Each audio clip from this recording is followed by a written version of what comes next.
The Count of Monte Cristo. Chapter 48. Ideology. If the Count of Monte Cristo had been for a long time familiar with the ways of Parisian society, he would have appreciated better the significance of the step which M. de Villefort had taken. Standing well at court, whether the king regnant was of the older or younger branch, whether the government was doctrinaire liberal or conservative. Looked upon by all as a man of talent, since those who have never experienced a political check are generally so regarded. Hated by many but warmly supported by others without being really liked by anybody, M. de Villefort held a high position in the magistracy, and maintained his eminence like a harley or a mole. His drawing-room, under the regenerating influence of a young wife and a daughter by his first marriage, scarcely 18, was still one of the well-regulated Paris salons where the worship of traditional customs and the observance of rigid etiquette were carefully maintained. A freezing politeness, a strict fidelity to government principles, a profound contempt for theories and theorists, a deep-seated hatred of ideality. These were the elements of private and public life displayed by M. de Villefort. M. de Villefort was not only a magistrate, he was almost a diplomatist. His relations with the former court, of which he always spoke with dignity and respect, made him respected by the new one, and he knew so many things, that not only was he always carefully considered, but sometimes consulted.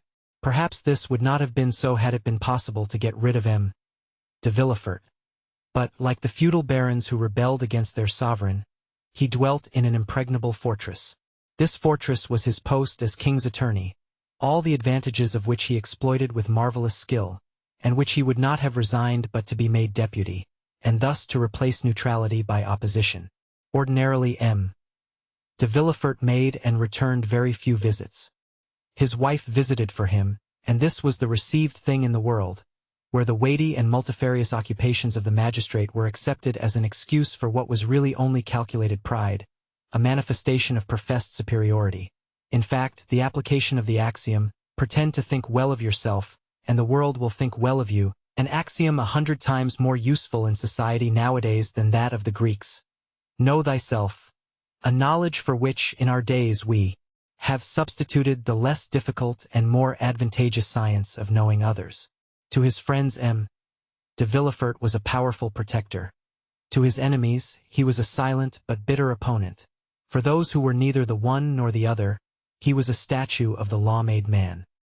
He had a haughty bearing, a look either steady and impenetrable or insolently piercing and inquisitorial. For successive revolutions had built and cemented the pedestal upon which his fortune was based. M. de Villefort had the reputation of being the least curious and the least wearisome man in France. He gave a ball every year at which he appeared for a quarter of an hour only, that is to say, 45 minutes less than the king is visible at his balls. He was never seen at the theaters, at concerts, or in any place of public resort. Occasionally but seldom he played at whist, and then care was taken to select partners worthy of him. Sometimes they were ambassadors, sometimes archbishops, or sometimes a prince or a president or some dowager duchess. Such was the man whose carriage had just now stopped before the Count of Monte Cristo's door. The valet de chambre announced M. de Villefort at the moment when the Count, leaning over a large table, was tracing on a map the route from St. Petersburg to China. The procureur entered with the same grave and measured step he would have employed in entering a court of justice. He was the same man, or rather the development of the same man, whom we have heretofore seen as assistant attorney at Marseilles. Nature, according to her way, had made no deviation in the path he had marked out for himself. From being slender he had now become meager. Once pale, he was now yellow. His deep-set eyes were hollow, and the gold spectacles shielding his eyes seemed to be an integral portion of his face. He dressed entirely in black, with the exception of his white tie, and his funeral appearance was only mitigated by the slight line of red ribbon which passed almost imperceptibly through his buttonhole, and appeared like a streak of blood traced with a delicate brush. Although master of himself, Monte Cristo scrutinized with irrepressible curiosity the magistrate whose salute he returned, and who, distrustful by habit, and especially incredulous as to social prodigies, was much more despised to look upon the noble stranger. As Monte Cristo was already called, as an adventurer in search of new fields, or an escaped criminal, rather than as a prince of the Holy See, or a sultan of the 1,001 Nights. "Sir," said Villefort, in the squeaky tone assumed by magistrates in their oratorical periods, and of which they cannot or will not divest themselves in society.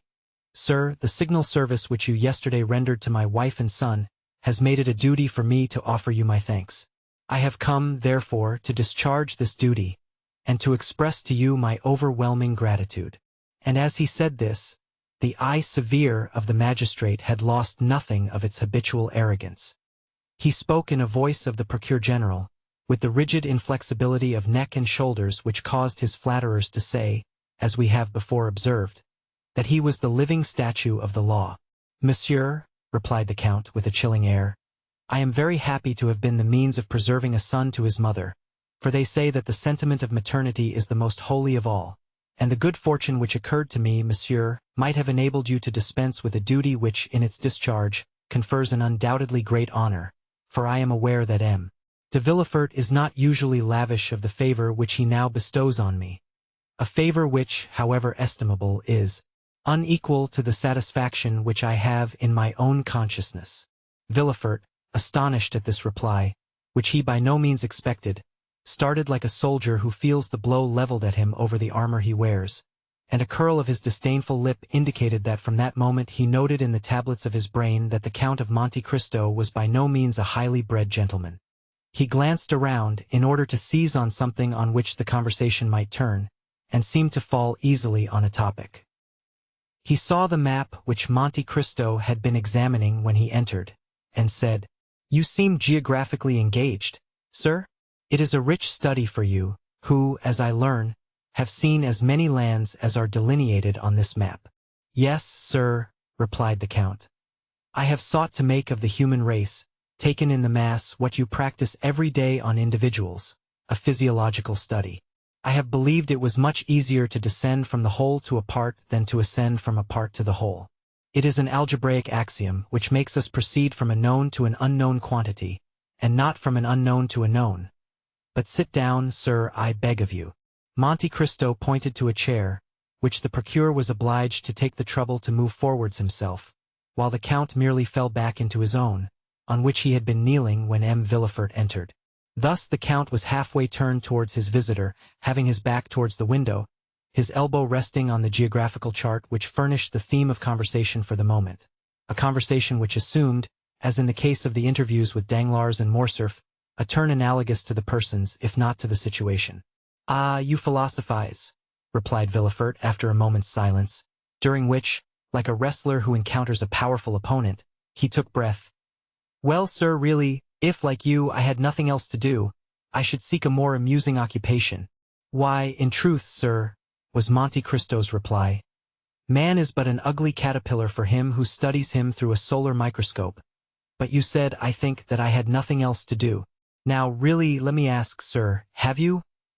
Do you believe you have anything to do? Or to speak in plain terms, do you really think that what you do deserves being called anything? Villefort's astonishment redoubled at this second thrust so forcibly made by his strange adversary. It was a long time since the magistrate had heard a paradox so strong, or rather, to say the truth more exactly, it was the first time he had ever heard of it. The procureur exerted himself to reply. Sir, he responded, you are a stranger, and I believe you say yourself that a portion of your life has been spent in Oriental countries, so you are not aware how human justice, so expeditious in barbarous countries, takes with us a prudent and well-studied course. Oh, yes, yes, I do, sir. It is the pedi claudo of the ancients. I know all that, for it is with the justice of all countries especially that I have occupied myself. It is with the criminal procedure of all nations that I have compared natural justice, and I must say, sir, that it is the law of primitive nations, that is, the law of retaliation, that I have most frequently found to be according to the law of God. If this law were adopted, sir, said the procureur, it would greatly simplify our legal codes, and in that case the magistrates would not, as you just observed, have much to do. It may, perhaps, come to this in time, observed Monte Cristo. You know that human inventions march from the complex to the simple, and simplicity is always perfection. In the meanwhile, continued the magistrate, our codes are in full force, with all their contradictory enactments derived from Gallic customs, Roman laws, and Frank usages, the knowledge of all which, you will agree, is not to be acquired without extended labor. It needs tedious study to acquire this knowledge, and when acquired, a strong power of brain to retain it. I agree with you entirely, sir. But all that even you know with respect to the French code, I know not only in reference to that code, but as regards the codes of all nations. The English, Turkish, Japanese, Hindu laws are as familiar to me as the French laws, and thus I was right when I said to you that relatively, you know that everything is relative, sir. That relatively to what I have done you have very little to do, but that relatively to all I have learned you have yet a great deal to learn. But with what motive have you learned all this? Inquired Villefort, in astonishment. Monte Cristo smiled. Really, sir, he observed, I see that in spite of the reputation which you have acquired as a superior man, you look at everything from the material and vulgar view of society, beginning with man and ending with man, that is to say, in the most restricted, most narrow view which it is possible for human understanding to embrace. Pray, sir, explain yourself, said Villefort, more and more astonished. I really do not understand you perfectly.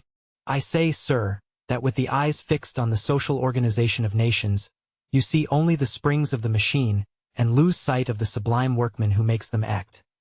I say that you do not recognize before you and around you any but those office-holders whose commissions have been signed by a minister or king, and that the men whom God has put above those office-holders, ministers, and kings, by giving them a mission to follow out, instead of a post to fill, I say that they escape your narrow, limited field of observation.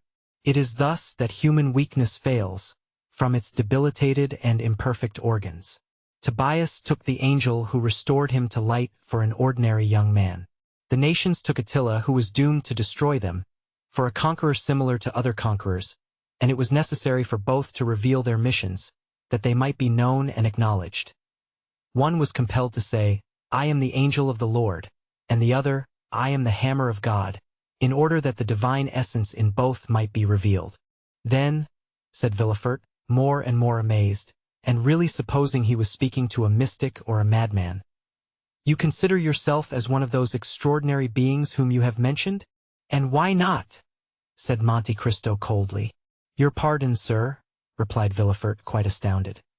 But you will excuse me if, when I presented myself to you, I was unaware that I should meet with a person whose knowledge and understanding so far surpassed the usual knowledge and understanding of men. It is not usual with us corrupted wretches of civilization to find gentlemen like yourself, possessors, as you are, of immense fortune, at least, so it is said, and I beg you to observe that I do not inquire, I merely repeat. It is not usual, I say, for such privileged and wealthy beings to waste their time in speculations on the state of society, in philosophical reveries, intended at best to console those whom fate has disinherited from the goods of this world. Really, sir, retorted the Count, have you attained the eminent situation in which you are, without having admitted, or even without having met with exceptions? And do you never use your eyes, which must have acquired so much finesse and certainty, to divine, at a glance, the kind of man by whom you are confronted? Should not a magistrate be not merely the best administrator of the law, but the most crafty expounder of the chicanery of his profession, a steel probe to search hearts, a touchstone to try the gold which in each soul is mingled with more or less of alloy? Sir, said Villefort, upon my word you overcome me. I really never heard a person speak as you do, because you remain eternally encircled in a round of general conditions, and have never dared to raise your wings into those upper spheres which God has peopled with invisible or exceptional beings. And you allow then, sir, that spheres exist, and that these marked and invisible beings mingle amongst us? Why should they not? Can you see the air you breathe, and yet without which you could not for a moment exist? Then we do not see those beings to whom you allude? Yes, we do. You see them whenever God pleases to allow them to assume a material form. You touch them, come in contact with them, speak to them, and they reply to you. Ah, said Villefort, smiling, I confess I should like to be warned when one of these beings is in contact with me. You have been served as you desire, monsieur, for you were warned just now, and I now again warn you. Then you yourself are one of these marked beings? Yes, monsieur, I believe so, for until now no man has found himself in a position similar to mine. The dominions of kings are limited either by mountains or rivers, or a change of manners, or an alteration of language. My kingdom is bounded only by the world, for I am not an Italian or a Frenchman or a Hindu or an American or a Spaniard. I am a cosmopolite. No country can say it saw my birth. God alone knows what country will see me die. I adopt all customs, speak all languages. You believe me to be a Frenchman, for I speak French with the same facility and purity as yourself. Well, Ali, my Nubian, believes me to be an Arab. Bertuccio, my steward, takes me for a Roman. Haiti, my slave, thinks me a Greek. You may, therefore, comprehend that being of no country, asking no protection from any government, acknowledging no man as my brother, not one of the scruples that arrest the powerful, or the obstacles which paralyze the weak paralyzes or arrests me. I have only two adversaries. I will not say two conquerors, for with perseverance I subdue even them. They are time and distance. There is a third, and the most terrible, that is my condition as a mortal being. This alone can stop me in my onward career, before I have attained the goal at which I aim, for all the rest I have reduced to mathematical terms. What men call the chances of fate, namely ruin, change, circumstances, I have fully anticipated, and if any of these should overtake me, yet it will not overwhelm me. Unless I die, I shall always be what I am, and therefore it is that I utter the things you have never heard, even from the mouths of kings, for kings have need, and other persons have fear of you. For who is there who does not say to himself, in a society as incongruously organized as ours, perhaps some day I shall have to do with the king's attorney. But can you not say that, sir? The moment you become an inhabitant of France, you are naturally subjected to the French law.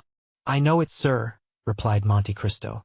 But when I visit a country I begin to study, by all the means which are available, the men from whom I may have anything to hope or to fear, till I know them as well as, perhaps better than, they know themselves. It follows from this, that the king's attorney, be he who he may, with whom I should have to deal, would assuredly be more embarrassed than I should. That is to say, replied Villefort with hesitation, that human nature being weak, every man, according to your creed, has committed faults. Faults or crimes? Responded Monte Cristo with a negligent air. And that you alone, amongst the men whom you do not recognize as your brothers, for you have said so, observed Villefort in a tone that faltered somewhat, you alone are perfect. No, not perfect, was the Count's reply. Only impenetrable, that's all. But let us leave off this strain. Sir, if the tone of it is displeasing to you, I am no more disturbed by your justice than are you by my second sight. No, no, by no means, said Villefort, who was afraid of seeming to abandon his ground. No, by your brilliant and almost sublime conversation you have elevated me above the ordinary level. We no longer talk, we rise to dissertation. But you know how the theologians in their collegiate chairs and philosophers in their controversies occasionally say cruel truths. Let us suppose for the moment that we are theologizing in a social way, or even philosophically, and I will say to you, rude as it may seem, my brother, you sacrifice greatly to pride. You may be above others, but above you there is God. Above us all, sir, was Monte Cristo's response, in a tone and with an emphasis so deep that Villefort involuntarily shuddered. I have my pride for men, serpents always ready to threaten everyone who would pass without crushing them underfoot. But I lay aside that pride before God, who has taken me from nothing to make me what I am. Then, Count, I admire you, said Villefort, who, for the first time in this strange conversation, used the aristocratic form to the unknown personage, whom, until now, he had only called Monsieur. Yes, and I say to you, if you are really strong, really superior, really pious, or impenetrable, which you were right in saying amounts to the same thing, then be proud, sir, for that is the characteristic of predominance. Yet you have unquestionably some ambition. I have, sir. And what may it be? I too, as happens to every man once in his life, have been taken by Satan into the highest mountain in the earth, and when there he showed me all the kingdoms of the world, and as he said before, so said he to me, Child of earth, what wouldst thou have to make thee adore me? I reflected long, for a gnawing ambition had long preyed upon me, and then I replied, Listen. I have always heard of Providence, and yet I have never seen him, or anything that resembles him, or which can make me believe that he exists. I wish to be Providence myself, for I feel that the most beautiful, noblest, most sublime thing in the world, is to recompense and punish. Satan bowed his head and groaned. You mistake, he said. Providence does exist, only you have never seen him, because the child of God is as invisible as the parent. You have seen nothing that resembles him, because he works by secret springs, and moves by hidden ways. All I can do for you is to make you one of the agents of that providence. The bargain was concluded. I may sacrifice my soul, but what matters it? Added Monte Cristo. If the thing were to do again, I would again do it. Villefort looked at Monte Cristo with extreme amazement.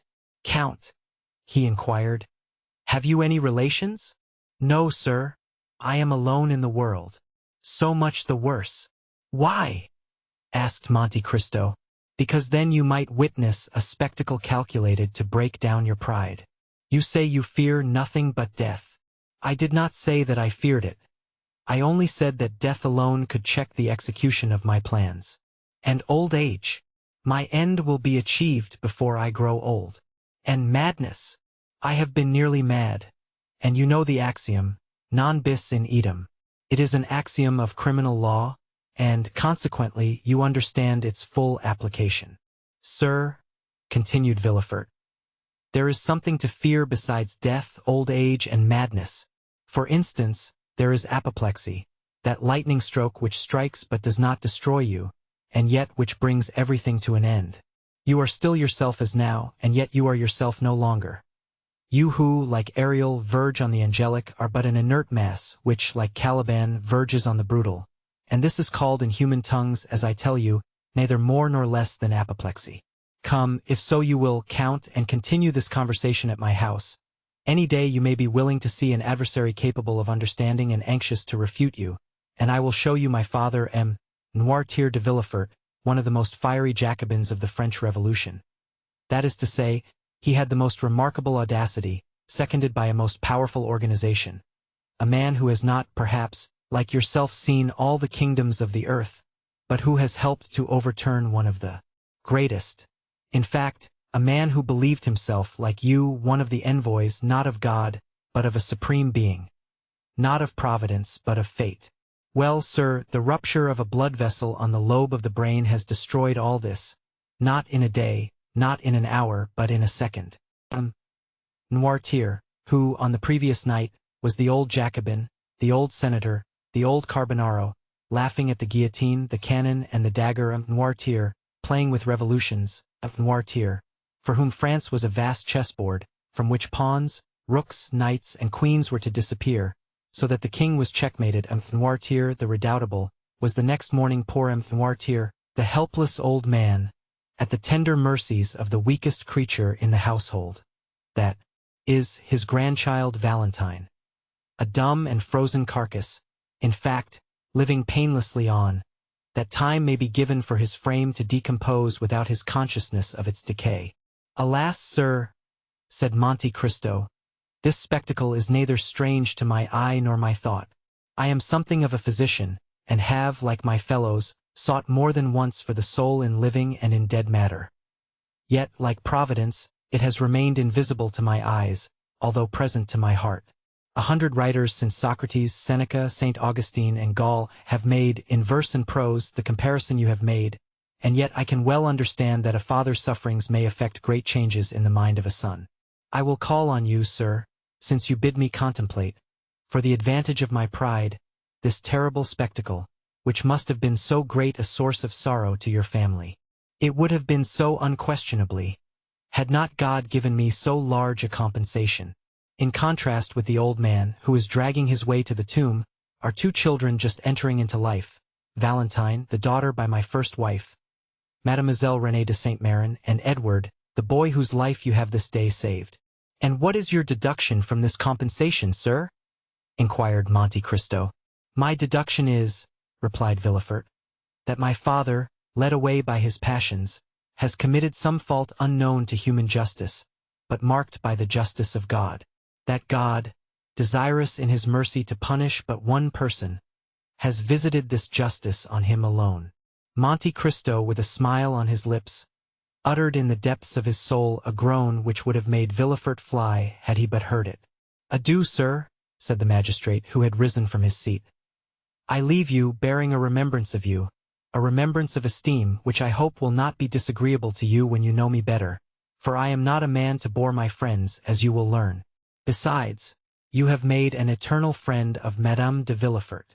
The Count bowed and contented himself with seeing Villefort to the door of his cabinet, the procureur being escorted to his carriage by 2 footmen, who, on a signal from their master, followed him with every mark of attention.